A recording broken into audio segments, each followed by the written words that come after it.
우리가 예수 믿는 사람이에요. 이 사실을 알고 있는 우리 지인들, 우리 삶의 주변에서 우리를 지켜보던 사람들이 어떤 느낌을 받을까? 첫째는 그 사람이 교회에 다니는 거하고 나하고 아무 상관없어. 헌법에 자유가 있는데 그 신앙의 자유는 자기 신앙이고 나하고는 전혀 상관없어 라고 할 수 있을 거예요. 둘째는 그래도 우리 모임에 나하고 알고 있는 사람 가운데 예수 제대로 믿는 사람이 있어서 참 긍지가 있고 보람이 있어. 어떤 신앙이든 특별히 기독교 신앙인으로 신실하게 신앙생활하는 것 믿을 만하지, 고마워 라고 할 수 있을 거예요. 셋째는 내가 저 사람을 옆에서 오랫동안 지켜봤는데 정말 저 사람의 삶을 보면 하나님이 살아있는 것이 확실히 느껴져. 다 타락해도 저 사람만큼은 그러지 않으리라고 믿고 싶어 라고 이 시대의 마지막 남은 자로 믿어주고 기대하고 싶은 사람이라고 인정할 수 있을 거예요. 오늘 우리가 읽은 본문 1절에 이런 유사한 이야기가 소개됩니다. 함께 읽겠습니다. 이스라엘 자손들로 말미암아 여리고는 굳게 닫혔고 출입하는 자가 없더라. 여리고는 가나안 성의 첫 성읍의 이름입니다. 이 성은 교통과 군사의 요충지로 난공불락의 요새로 불릴 만큼 견고한 성벽을 가진 성입니다. 그런데 이 성이 출입 통제하고 문을 닫아 걸고 있는 거예요. 이유가 뭐라고요? 이스라엘 자손들로 말미암아. 우리말로 번역하면 예수 믿는 크리스찬들 때문에. 그러면 이스라엘 자손들이 어떤 사람들이기 때문에 그 여리고 도성 안에 있는 어마무시한 난공불락의 성을 지어놓고 성 안에서 중무장을 하고 있는 막강한 군사력을 보유하고 있는 그 여리고 성 안에 사람들이 출입을 통제하고 있느냐 하는 거예요. 얼른 생각하면 핵무기를 가졌거나 스커트 미사일을 가졌거나 이래야 할 텐데 아닙니다. 이스라엘 사람들은 오합지졸의 사람입니다. 430년 동안 애굽이란 나라에 종살이 하는데 찌든 사람들, 노예의 근성으로 찌든 인생들입니다. 그리고 하나님의 기적으로 애굽에서 나온 다음에 크고 두려운 광야길을 40년 동안 걸어왔던 지칠 대로 지친 사람들이고, 바로 전장인 5장에 보면 세상에 전쟁할 사람들이 중무장하고 완전군장한 것이 아니라 싸움에 나갈 모든 남자들이 할례를 받고, 뿐만 아니라 전쟁하려고 하면 군화끈을 빨끈 조여 매고 해야 당연한데 신발을 다 벗어들고 서 있다는 겁니다. 그에 반해서 여리고 도성 안의 사람들은 기골이 장대하고 모든 것이 완비된 보안이 철저한 성읍입니다. 그런데 그 보안이 철저한 중무장한 여리고성 안의 사람들이 이스라엘 사람들로 인하여 문을 굳게 닫아 걸고 출입을 통제하고 있는 거예요. 왜 이렇게 된 겁니까? 이스라엘 사람들이 믿고 있는 함께 하시는 하나님 때문입니다. 이런 모습을 신약 성경 히브리서에서는 세상이 감당할 수 없는 사람들이라고 표현해 주고 있습니다. 극한 환난과 가난 속에서도 신앙의 지조를, 신앙인의 자존심을 지키며 그 속에서도 남을 위해서 기도하고 나누는 풍성한 선교적 삶을 사는 모습들, 이해될 수 없는 사람입니다. 그렇습니다. 우리는 연약합니다. 하지만 우리를 지으시고 천에 하나 만에 하나 지명하여 불러주시고 우리를 선택해 주신 그 하나님의 은혜를 입고 구별함을 받은 크리스찬된 저와 여러분은 세상 사람이 갈 수 없는 다른 길이 예비된 사람들입니다. 오늘 이스라엘 백성들이 여리고라는 자신들의 힘으로 풀 수 없는 인생의 난제를 만났습니다. 그런데 길이요 진리요 생명 되신 하나님께서 그들에게 세상 사람이 알 수 없는 거룩한 새 길을 여시는 모습이 오늘 본문에 소개되고 있습니다. 오늘 본문을 통해서 우리 모두가 2025년 8월 달에 풀어야 할 인생의 문제 앞에서 이 문제를 풀어가는 하나님의 지혜를 얻는 복된 아침 되기를 주의 이름으로 축원합니다. 3절을 같이 보시겠습니다. 너희 모든 군사는 그 성을 둘러 성 주위를 매일 한 번씩 돌되 엿새 동안 그리하라. 제사장 7은 7 양각 나팔을 잡고 언약궤 앞에서 나갈 것이요 7째 날에는 그 성을 7번 돌며 그 제사장들은 나팔을 불 것이며 제사장들이 양각 나팔을 길게 불어 그 나팔 소리가 너희에게 들릴 때에는 백성은 다 큰 소리로 외쳐 부를 것이라. 그리하면 그 성벽이 무너져 내리리니 백성은 각기 그 앞으로 올라갈지니라 하시매. 여리고 그 어마어마한 성을 대포로 쏴서 무너뜨리는 것이 아니라 사다리를 놓아 올라가서 쳐 부수는 것이 아니라 하루에 한 번씩 돌라는 거예요. 그렇게 6일 동안 돌고 마지막 날에는 7바퀴를 돌고 소리를 지르면 하나님이 무너져 내리게 하시겠다고 약속하시면서 그때 너희가 일제히 진군에 들어가라는 거예요.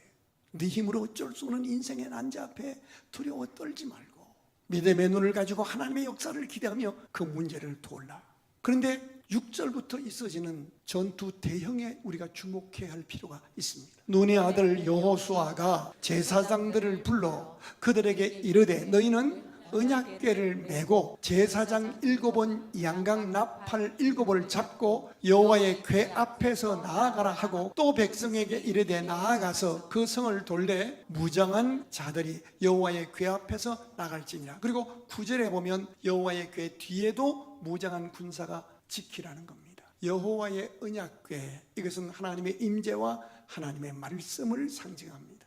인생의 도상에서 어쩔 수 없는 인생의 난제를 만나거나 우리 힘으로 어쩔 수 없는 인생의 여리고를 만났을 때 제일 먼저 할 일이 말씀을 포기하지 말고 그 말씀을 사수하라는 겁니다. 재미난 것은 언약궤를 맨 제사장들을 중무장한 군인을 앞과 뒤에 세워서 보호하라는 겁니다. 최전방에 무장한 군사, 그 뒤에 나팔 부는 7명의 제사장들, 그 뒤에 언약궤, 하나님의 임재와 하나님의 영광을 상징하는 언약궤, 우리로 말하면 성경책을 가운데 놓고 맨 뒤에도 무장한 군인이 말씀을 전하는 주의 종들을 보호하라는 겁니다. 사실 이 대형은요, 문제가 많은 전투 대형입니다. 남자들이 할례를 받은 상태지요, 신발을 벗어던 상태잖아요. 거기에다가 무슨 전투 부대가 나팔을 계속 불면서 언약궤를 메고 가냐는 거예요. 이 전술은요, 무방비 상태입니다. 저쪽에서 화살을 쏘거나 대포를 쏘거나 돌을 굴러내리면 속수무책으로 당할 수밖에 없는 허술한 작전입니다. 만약에 저와 여러분이 그날 그 당시에 그 현장에 있었더라면 어떤 반응을 보일까요? 하나님께서 여호수아를 통해서 이렇게 전술을 진행하라고 하셨다면 아마도 목사님 이렇게 하면 다 죽습니다, 내가 장교 출신인데, 내가 장군 출신인데 이건 아닙니다 라고 충언을 할 수도 있을 것입니다. 그런데 이 말도 안 되는 전술을 통해서 여리고성을 함락할 수 있도록 하나님께서 승리케 하셨고, 그 사건을 자세히 성경에 기록해서 우리들에게 읽게 하시는 의미와 교훈이 무엇이겠습니까? 삶의 문제 앞에서 예기치 않은 인생의 여리고를 만났을 때 언약궤를 놓치거나 빼앗기지 말라. 언약궤를 메고 나팔을 부는 말씀을 증거하는 주의 종을 앞과 뒤에서 생명 걸고 지켜라. 그렇습니다. 삶의 도장에서 풀기 어려운 문제를 만났을 때 우리는 어떻게 반응하죠? 문제를 일으킨 사람을 찾아내고 정죄하고 공격하고 감옥 보내는 일을 먼저 합니다. 아닙니다. 먼저 내가 말씀을 빼앗기지 않았는지, 나를 위해 기도해주고 말씀을 증언해주는 하나님의 사람과의 관계가 흐트러지지 않았는지 이거를 점검하라는 거예요. 그리하면 하나님이 역사하셔서 승리를 허락하시겠다는 약속이 오늘 본문의 5절입니다. 그리하면 성벽이 무너져 내리리니 그때 앞으로 행진할지니라. 어떤 상황 앞에서도 예배를 빼앗기지 말라. 예배를 집전하는 하나님의 말씀을 전하고 가르치는 주의 종들을 보호하고 그들과의 관계를 사수하라. 여러분, 가만히 여러분의 인생 이력을 돌아보십시오. 정말 삶이 어두워지고 힘들었던 때 전후를 분석하고 분별을 해보면 예배가 잠들었을 겁니다. 어떤 이유에서인지 한 주 빠지고 두 주 빠지고 세 주 빠지고 한 달 빠지고 두 달 빠지고 예배가 광야길을 걷기 시작하고 몇 년 몇 개월이 지나고 나면 삶이 말로 할 수 없는 시험거리로 소용돌이 속에 휘말렸던 것을 기억하게 될 것입니다. 어떤 경우에도 믿음의 사람은 우리가 인생을 개척하고 우리가 싸워 이기는 것이 아니라 하나님이 일하실 수 있도록 하나님의 여백을 드려야 합니다. 이것이 예배입니다. 자, 3절부터 5절을 같이 읽겠습니다. 너희 모든 군사는 그 성을 둘러 성 주위를 매일 한 번씩 돌되 엿새 동안 그리하라. 제사장 7은 7 양각 나팔을 잡고 언약궤 앞에서 나갈 것이요, 7째 날에는 그 성을 7번 돌며 제사장들은 나팔을 불 것이며. 저를 주목하세요. 성을 도는데 나팔을 불면 전진하는 나팔, 머물러 서라는 나팔, 후퇴하라는 나팔을 부는 거예요. 이것은 하나님의 뜻을 전하는, 하나님의 말씀을 전하는 것을 말씀합니다. 이 하나님의 명령 앞에 여호수아의 반응하는 모습을 성경이 기록해서 우리에게 교훈하고 있습니다. 전쟁 경험이 부족한 여호수아가 하나님의 도우심으로 그 난공불락의 요새 여리고성이 무너져 승리케 하신 사건을 통해서 우리에게 말씀하십니다. 사랑하는 아들아, 사랑하는 딸아, 네가 오늘 인생의 난제를 만났구나. 질병 문제, 경제 문제, 인간관계 문제, 자녀 문제, 풀 수 없는 인생의 여리고를 만났구나. 하지만 여호수아를 이기게 하신 내가 너희 하나님이니 너도 얼마든지 이 전쟁에 이길 수 있어. 오늘 네가 당한 그 문제, 그 전쟁을 하나님의 방법대로 하면 내가 너로 하여금 이기게 할 것이야. 네가 오늘 당한 그 문제 앞에서 너를 지었고 너를 불렀고 여기까지 인도한 나를 믿니? 라고 조용히 묻고 계신 겁니다. 12절을 보실까요? 또 여호수아가 아침에 일찍이 일어나니 제사장들이 여호와의 궤를 메고 제사장 7은 양각 나팔을 7을 잡고 여호와의 궤 앞에서 계속 행진하며 나팔을 불고 무장한 자들은 그 앞에서 행진하며 후군은 여호와의 궤 뒤를 따르고 제사장들은 나팔을 불며 행진하니라. 자, 여호수아가 그렇게 명령했지만 자기도 두려운 거예요. 이럴 수 있잖아요. 여호수아 장군님, 이렇게 하면 다 죽습니다. 이건 말도 안 되는 비논리적인 상식이 통하지 않는 잘못된 전술입니다. 이렇게 말할 수 있을 텐데 아침에 일찍 일어나서 보니까 자기가 어젯밤에 명령한 그대로 다 행하고 있는 거예요. 얼마든지 이 일을 제기할 수 있는 상황입니다. 보다 합리적인 대안도 제시할 수 있습니다. 그런데 여호수아와 군사들과 백성들은 여호수아라는 경험 부족한 젊은 종을 통하여 주시는 그 말씀 앞에 진심으로 순종했고 결과는 위대한 승리로 이루어졌습니다. 하나님은 어제나 오늘이나 영원토록 동일하신 하나님이라고 말씀하셨습니다. 그 하나님이 우리에게 말씀합니다. 사랑하는 아들아, 딸아, 네가 오늘 만난 여리고 앞에 두려워 떨지 말고 너에게는 길이요 진리요 생명 되신 예수님이 열고 계신 길이 있어. 법궤 언약궤를 사수해. 주의 종과의 관계를 사수해. 즉 예배의 생명 걸어. 그리하면 무너져 내릴 수 있도록 내가 역사할게. 여러분, 우리가 그렇게 살다가 언젠가 하나님이 이 땅을 떠나오라 하는 그날 우리가 어떻게 인생을 마감해야 할까요? 히브리서 11장 21절에 보면 야곱이라는 사람이 인생을 마감하는데 그 모습이 이렇게 기록됩니다. 야곱이 믿음으로 침상에서 일어나 지팡이 머리에 의지하여 하나님께 예배 경배하고 자손들 이름 손주 이름까지 불러가며 축복하고 죽었더라. 예배는 세상과 죄를 이길 능력을 얻습니다.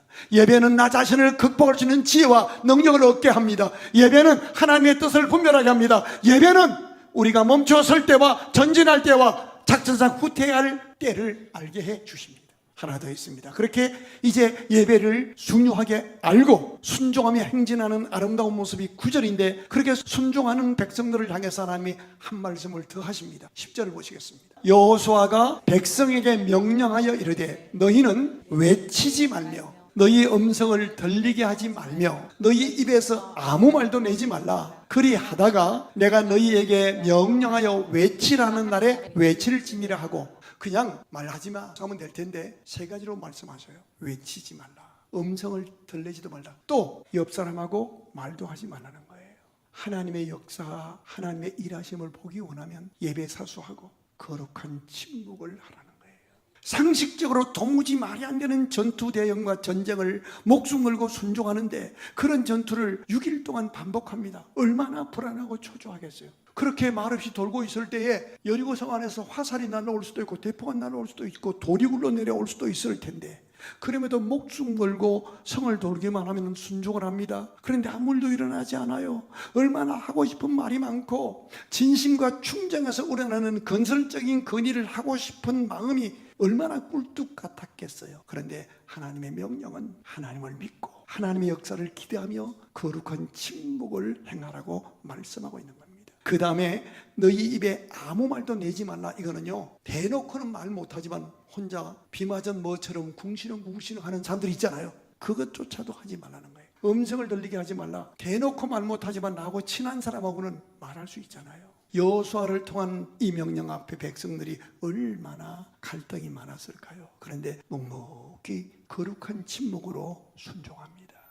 우리 육신의 눈에 보이지 않지만 살아계신 하나님의 능력을 신뢰하고 묵묵히 순종하는 소수의 거룩한 침묵을 지키는 사람에 의해서 하나님의 역사는 펼쳐지고 완성되는 것입니다. 주변을 가만히 둘러보십시오. 누가 말이 많던가요? 어떤 사람이 말이 많던가요? 수십 년을 묵묵히 섬기신 분이 말이 많던가요? 조금 봉사하고 열심 내며 자기가 한 것 알아달라고 조르던 어떤 사람들이 말이 많던가요? 물론 그런 분들의 중심 역시 교회를 사랑하는 마음에서 사랑으로 한 표현일 수 있습니다. 하지만 교회는 특수직군에 훈련된 종사자들이 모여서 일사불란하게 움직이는 그런 조직이 아닙니다. 믿음의 분량도, 출신 구분도, 성별도, 성격도, 성품도, 경험도 다 다른 사람들이 하나님의 은혜 하나 때문에 만나 모여서 이룩한 것이 교회입니다. 그런데 어떤 일에 대해서 관점과 어떤 일을 행하는 방법이 다 나와 같기를 요구하고 다 나와 같은 방법으로 같은 시간에 맞춰서 헌신하라고 하면 결국 나도 망가지고 남도 힘들어지게 되는 겁니다. 가장 중요한 것은 내가 그렇게 주장하면 하나님의 역사가 나타나지 못한다는 사실입니다. 가정과 교회는 하나님의 주인이십니다. 그분이 일하실 수 있도록 묵묵히 기다려줄 줄 아는 거룩한 침묵의 사랑이 필요합니다. 씨를 심어놓고 꽃이 피고 열매 맺게 하시는 하나님의 은혜 앞에서 겸손히 기다릴 줄 아는 절제가 있어야 열매가 맺힙니다. 많은 경우에 자신이 나름 열심을 다했습니다. 그만큼 인정 안 해준다고, 그에 걸맞는 대접이 대우가 없다고, 아닙니다. 내가 최선 다한 것으로 절대 열매 안 맺힙니다. 하나님이 일하셔야 열매가 맺힙니다. 내가 다 하려고 하다 보면 무리수를 두게 됩니다. 물론 때때로 가정과 직장과 교회 속에서도 종종 자신의 생각과 의지와 감정을 솔직하게 표현하고 싶을 때가 있을 거예요. 그때 기억해야 됩니다. 믿음의 사람들이 자신들의 힘으로 해결할 수 없는 인생의 여리고 같은 난제를 만났을 때 하나님은 거룩한 침묵을 요청하셨다는 사실을 기억해야 합니다. 자꾸 말하고 싶어요. 그러면 하나님이 하늘문을 여실 때가 왔구나라고 생각하면 돼요.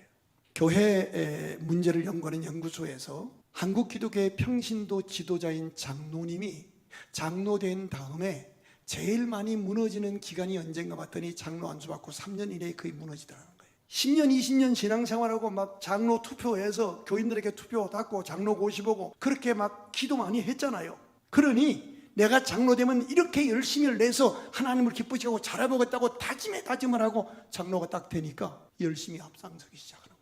그러니까 수십 년 장로에서 교회를 지켜온 신앙의 선배들의 말하는 성경을 배우는 것이 아니라 그분들은 다 별 볼 일 없는 것 같고 막 말하기 시작하는 거예요. 그래 놓고 자기 말한 대로 안 되니까 극단적인 두 모습으로 나타나는 거예요. 목사를 내어 쫓든가 자기가 교회를 옮겨버리든가. 직장에서 과장, 부장, 이사로 승진되고 3년 주의해야 돼요. 침묵 배워야 돼요. 남편한테, 아내한테, 부모님한테 자꾸 하고 싶은 말이 생겨요. 아니에요. 그때가 침묵을 유지할 때예요. 거룩한 침묵을 지킬 때 하나님이 일하셔요. 내 속으로 난 내 자식도 내가 못 바꿔요. 하물며 자녀가 부모를 바꿀 수 있겠어요? 하물며 며느리가 시아버지를 바꿀 수 있겠어요? 안 됩니다. 하나님이 하셔야 합니다. 만약 우리 각 사람이 하고 싶은 말을 다 한다면 이 세상이 어떻게 될 것 같아요? 혼란과 무질서, 그것이 바로 지옥의 모습이 될 것입니다. 그럴듯한 모습으로 살고 있지만 우리 자신을 잘 아셔야 합니다. 우리 각 사람이 가지고 있는 미성숙함이 있잖아요. 다 목사, 장로, 권사가 됐다 하지만 훈련되지 못한 연약한 부분이 우리 다 있잖아요. 태어나서 이제까지 살아오면서 아무에게도 고백하지 못했지만 살아오면서 받은 상처, 그 치유받지 못한 씀뿌리가 우리 안에 있잖아요. 그리고 우리 속에 언뜻언뜻 솟아나오는 죄된 생각들과 악한 습관들이 터져나올 때가 얼마나 많아요. 그런데 여과 없이 말을 해제키기 시작하면 하나님의 역사는 중단되는 겁니다. 여러분, 문제 앞에서 거룩하게 침묵을 유지하십시오. 그랬더니 하나님이 일하셨다라고 체험하시고 간증하는 우리 모두가 되기를 주의 이름으로 축원합니다. 예배를 사수하라. 주의 종들을 목숨 걸고 앞과 뒤에서 보호하라. 거룩하게 침묵하라. 하나 더 있습니다. 15절입니다. 일곱째 날 새벽에, 오늘 설교 제목이거든요. 일곱째 날 새벽에 그들이 일찍이 일어나서 전과 같은 방식으로, 어떤 방식이에요? 예배 사수하고 법궤 사수하고 그렇게 침묵하면서 그 성을 7번 도니 그 성을 7번 돌기는 그날 뿐이었더라. 그렇게 거룩하게 침묵하다가 오늘이라고 하는 그날 기회가 주어졌을 때 7째 날 새벽에, 그날은 7번 돌기는 그날 뿐이었더라. 평소보다 7번 더 기도하고 7번 더 부러짓고 완전 숫자, 마음과 뜻과 정성과 목숨을 다해서 집중하고 헌신하라는 거예요. 내 힘으로 어쩔 수 없는 여리고성, 꽉 막힌 여리고성, 성 안에 연합한 왕들과 기골이 장대한 가나안 원주민들의 세력들의 저항, 이런 것들이 우리를 두렵게 할 수 있습니다. 하지만 우리는 승리를 약속받고 하나님의 명령을 따라 도전하는 하나님의 사람들입니다. 오늘의 문제 여리고 앞에서 우리가 싸우고 있는 세력들은 하나님이 역사하실 수 있는 거룩한 찬스, 오늘이 7째 날의 새벽인 줄 믿으시길 바랍니다. 2025년은 여러분의 신앙은 7째 날의 새벽입니다. 아멘. 하나님이 역사하실 그날입니다. 이 말씀 믿으시고 16절을 보면 여호와께서 너희에게 이성을 주셨느니라. 하나님이 분명히 역사할 줄 믿으시고 이미 주어진 일, 천하범사의 기한과 때가 있나니 오늘이라고 하는 날 주어진 일에 대해서는 게으름 피지 말고 요령 피지 말고 사람 체면치레하지 말고 생명 걸자는 거예요. 7번 기도, 전도하는 것도 7번 전도, 7번 섬기며 여한 없이 후회 없이 그 성을 7번 돌기는 그날 뿐이었더라. 내 생에 그렇게 헌신해 본 적은 내가 없었다 할 정도로 헌신하는 걸 말해요. 무슨 일을 하든지 하나님이 주신 기회인 줄 믿고 여한 없이 후회 없이 헌신해서 하나님이 하셨습니다, 하나님이 하셨습니다라고 고백하는 우리 모두가 되기를 주의 이름으로 축원합니다. 수천 년이 지나가는 어느 날 신약 성경은 이 여리고성의 독특한 전투의 승리를 이렇게 기록해주고 있습니다. 히브리서 11장 30절에 보면 믿음으로 7일 동안 여리고를 도니 성이 무너졌다는 거예요. 여러분, 하나님은 전능하시지만 우리는 전능하지 않아요. 대신 우리가 할 수 있는 일은 마음과 뜻과 정성과 목숨을 다해 헌신해야 하는 거예요. 장로님 여러분, 장로 되셨습니까? 내일부터 잘하지 그러지 마세요. 오늘이라고 하는 날이 계속 주어지는 거 아니에요. 나도 7배로 더 해보겠습니다. 헌신하고 사랑하고 하나님 복 주실 때 내가 7갑절로 하나님 앞에 드릴 수 있게 하옵소서. 말씀을 정리합시다. 인생의 난자 앞에서 예배를 사수하십시오. 어떤 경우에도 하나님의 말씀을 전하는 주의 종들과의 관계를 사수하십시오. 앞과 뒤에서 무장하고 보호하십시오. 거룩한 침묵을 지키십시오. 그리고 기회 주어졌을 때 요령 부리지 말고 체면치레하지 말고, 시아버지 시어머니 시동생 와서 대접할 때 계산하지 말고 7갑절로 대접하리라. 오늘이 마지막 날인 것처럼 성경을 꽉 짜서 기름틀에 넣으면 한 문장이 나옵니다. 마음과 뜻과 정성과 목숨을 다하여 주 너희 하나님을 사랑하고 이웃을 사랑하라. 우리 기죽지 말고 두려워하지 말고 여호수아처럼 담대하게 일어나서 예배의 사랑으로, 거룩한 침묵의 사랑으로, 7갑절의 헌신의 사람으로 도전해서 여러분의 여리고가 무너져 내리고 예비하신 축복을 받고 누리고 나누고 물려주는 하나님의 기쁨 되시기를 주의 이름으로 축복합니다.